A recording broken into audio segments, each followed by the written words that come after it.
এক ছোট্ট গ্রামের মাঝখানে এক বিশাল বড় শুকনা বট গাছ। এইখানকার লোকজন বলতে থাকে এই বট গাছ নাকি অভিশপ্ত বট গাছ। কেউ যদি এই বট গাছ কাটার চিন্তা ভাবনা করে একটু পরে তার শরীর থেকে মাথা আলাদা হয়ে সেই বট গাছের নিচেই পড়ে থাকে।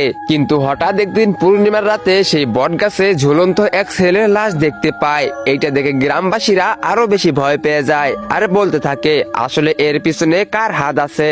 কিন্তু তখনই সেই গ্রামের এক সাহসী ছেলে রাইস্টার দৌড়ে দৌড়ে বাবার কাছে চলে যায় আর বলতে থাকে বাবা কোনো কি উপায় নাই ওই গাছ থেকে আমাদের রক্ষা করার মতো। তারপর বাবা বলতে থাকে বেটা উপায় তো আছে কিন্তু তার আগে আমাকে ওই বট গাছের নিচে যেতে হবে।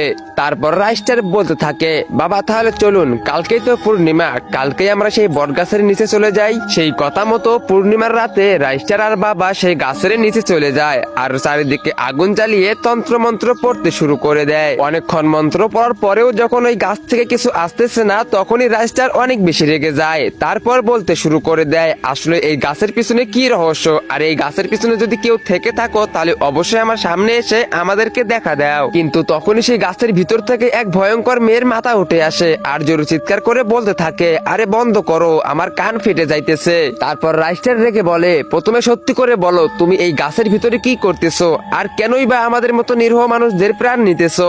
তো গাইস এরপর কি হয়েছিল সেটা তোমরা দেখতে পারবে পার্ট 2 তে। পার্ট 2 অনেক ইন্টারেস্টিং হতে চলেছে। তো পার্ট 2 দেখতে চাইলে অবশ্যই ভিডিওতে লাইক করে চ্যানেলটাকে সাবস্ক্রাইব করে দাও আর কমেন্টে পার্ট 2 লেখো।